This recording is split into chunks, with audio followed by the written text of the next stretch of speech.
ఆనాటి ముఖ్యమంత్రి గారికి లేకుండేనా? మా పాలమూరు బిడ్డలు చేసిన నేరమేంది? నీకు ఓట్లేసి ఎంపీగా గెలిపించడమేనా? నిన్ను నమ్మి ఆర్జీఎస్ ప్రాజెక్టు ఈ రోజుకు ఇప్పటికీ పూర్తి కాలేదు. ఎందుకు ఇప్పటికీ అలంపూరు ప్రాంతంలో మీరు టెంకాయలు కొట్టిన ప్రాజెక్టులు పూర్తి కాలేదని నేను అడుగుతున్నా అధ్యక్ష. ఎందుకు ఈ వివక్ష? ఎందుకు ఈ వివక్ష అని నేను అడుగుతున్నా. మేము ఎంపీగా గెలిపించకపోయిన ఉంటే, ఆ పాలమూరు జిల్లా ప్రజలు నీకు ఓటు వేయకపోయినుంటే నీ రాజకీయ భవిష్యత్ ఎక్కడుండేది? ఇయాలను గొప్పలు చెప్పుకునే ఈ అవకాశం ఎక్కడుండేదని నేను అడుగుతున్నా అధ్యక్ష. అందుకే ఈరోజు పాలమూరు రంగారెడ్డి ఎత్తిపోతల పథకాన్ని జాతీయ ప్రాజెక్టుగా సాధించలేదు, రాష్ట్ర నిధులతో పూర్తి చేయలేదు. అందుకే ఈరోజు ప్రతిపక్షంలో ఉన్న మీకు మొట్టమొదట పాలమూరు జిల్లా ప్రజలు క్షమాపణ చెప్పి ఈ సభలో ప్రసంగాన్ని ప్రారంభించనుంటే నిజంగానే పాలమూరు ప్రజలు మిమ్మల్ని క్షమించి ఉండేవాళ్ళం. 2009-10లో కృష్ణానది ఉప్పొంగినప్పుడు, వరదలు వచ్చినప్పుడు, అలంపూరు ప్రాంతంలో కొట్టుకుపోయినప్పుడు అలంపూరు ప్రాంత ప్రజలకు మహబూబ్ నగర్ ఎంపీగా శాసనసభ ప్రతిపక్ష నాయకుడు కల్వకుంట్ల చంద్రశేఖరరావు గారు ఒక మాట ఇచ్చిండ్రు.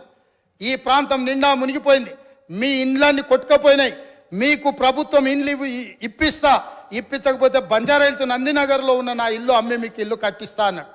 మేము ఆయన ఇల్లు నమ్మి కట్టించమని మేము అడుగుతలేము అధ్యక్ష. కానీ ప్రభుత్వం వచ్చిన 10 ఏళ్లలో నువ్వు కట్టిస్తాన్న డబుల్ బెడ్రూమ్ ఇండ్లు ఆ అలంపూరు ప్రాంతంలో మునిగిపోయిన పేదలకు కట్టించి ఉంటే ఈరోజు నీకు ఇక్కడ నిలబడి మాట్లాడే అధికారము, అవకాశం ఉంటుండే. ఇవాళ అలంపూరు ప్రాంతంలో కనీసం ఆ ఇండ్లైనా కట్టించని పరిస్థితి ఈరోజు దాపరించింది. అదేవిధంగా మా పొన్నం ప్రభాకర్ గారు తెలుసు,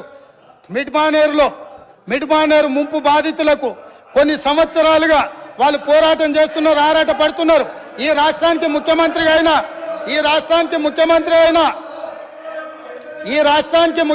అయిన చంద్రశేఖరరావు గారు మిడ్మానేరు ప్రాంత పర్యటనకు పోయిండు.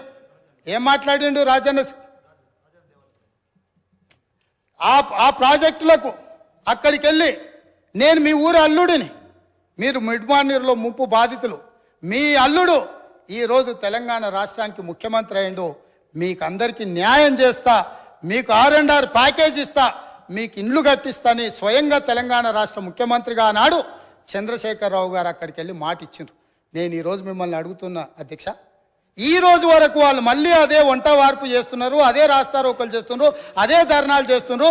ఇదే పోలీసులు ఉమ్మడి రాష్ట్రంలో లాఠీ చార్జ్ చేసిన పోలీసులు వాళ్ళ మీద లాఠీ చార్జ్ చేస్తున్నారు. మా మంత్రి పొన్నం ప్రభాకర్ గారు ప్రతి నెల నిరసన కార్యక్రమాన్ని ఇప్పటి వరకు నిరసనలు కొనసాగిస్తూనే ఉన్నాడు. అన్నీ ఉన్న అల్లుడి నోట్లో శని ఉందన్నట్టుగా ఆ మిడ్మానేరు ముంపు బాధితులకు 10 ఏళ్ళైనా న్యాయం జరగలేదు. ఇది న్యాయమా? ఇదేనా ఈ రైతులను ఆదుకునేదని నేను అడుగుతున్నా అధ్యక్ష. అదేవిధంగా R&R ప్యాకేజీలో ఇండ్లు కోల్పోయిన వాళ్లకు, పేదవాళ్లకు ఇండ్ల పట్టాలు ఇస్తారు అధ్యక్ష.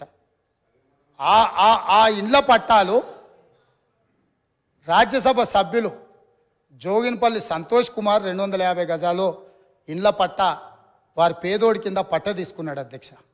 పర్ క్యాపిటా పెంచి, పవర్ పెంచి, శుద్ధమైన నీళ్లు ప్రతి ఇంటికి నల్లాతో ఇచ్చి, ఇవన్నీ చేసి తెలంగాణ సాధించుకొచ్చి అష్ట కష్టాలు పడి గత 25 సంవత్సరాలుగా ఒక యజ్ఞంలాగా దీన్ని తీసుకొని పోతా ఉంటే కాంగ్రెస్ పార్టీ నాయకులు మాట్లాడతారు అధ్యక్ష. కేసీఆర్కి పిండం పెడతాం, ఇవన్నీ చేసినందుకు నాకు పిండం పెట్టాలా? ఈ తిప్పల పడ్డందుకు ఆ పిండం పెట్టాలా? మీ వల్ల కాని పని, మీ నాయకులు ఎంతరో మంది ఎన్ని చూపి పారిపోయినటువంటి తెలంగాణ ఉద్యమాన్ని నేను భుజానేసుకొని అనేక కష్టాలు పడి దీక్షలు చేసి చివరికి నా చావు మీద తెచ్చుకునేంత ప్రయత్నంలో తెలంగాణ తెచ్చిపెడితే మీకు పిండం పెడతామంటే ఎవరు హర్షిస్తారు అధ్యక్ష? ఇదేనా సంస్కారం? ఇదొక పద్ధతి, ఇదొక పార్టీ, దీనికో లెక్కన? చాలా బాధ కలుగుతుంది అధ్యక్ష, దుఃఖం వస్తుంది. ఎందుకంటే ఏందని నాకు అర్థం కాదు. ఇది పూర్తిగా ఎటుపడతాడు, నోరుంది కదా అని విచ్చలవిడిగా మీ పార్టీల నియంత్రణ లేకపోవచ్చండి, కానీ సంఘం చూస్తుంది కదా, సమాజం చూస్తుంది కదా. నన్ను అడుగుతున్నారు మొన్న రాహుల్ గాంధీ ఏదో ఒక మాట అందరికి మోడీ పేరేమున్నదంటే 2 సంవత్సరాల జైలు శిక్ష విధించారు అధ్యక్ష. అఫ్కోర్స్ నిన్న సుప్రీంకోర్టు స్టే ఇచ్చింది, సభ్యత్వం కూడా తీసేసిండ్రు. మేము ఆ చర్యలు తీసుకోలేమానండి? మేము తీసుకోకపోదుమా? మీరు ఏదో స్వేచ్ఛ కావాలి, స్వేచ్ఛ ఇచ్చినాం. మేము చాలా లిబరల్గా ఉంటున్నాం, డెమోక్రాటిక్గా ఉంటున్నాం, అన్ని రకాలుగా బాగుంటున్నాం. లేకపోతే మీరు అట్లా మాట్లాడిన దానికి మీ తాట తీసే పరిస్థితి ఇష్యూ కాదు కదా గవర్నమెంట్ అనుకుంటే. కానీ మీరంతా ఆ విధంగా ఇష్టం వచ్చిన అడ్డగోలు మాట్లాడినా మేము సంయమనం పాటిస్తున్నాం. మేము ఇది పోలీసులు ఉసుగొలుపుతలేం. ప్రజలే తీర్పు చెప్తారు రేపు పొద్దున అనే ఉద్దేశంతో మేము ముందుకు పోతా ఉన్నాం. కానీ బాధ మాత్రం కలుగుతుంది అధ్యక్ష.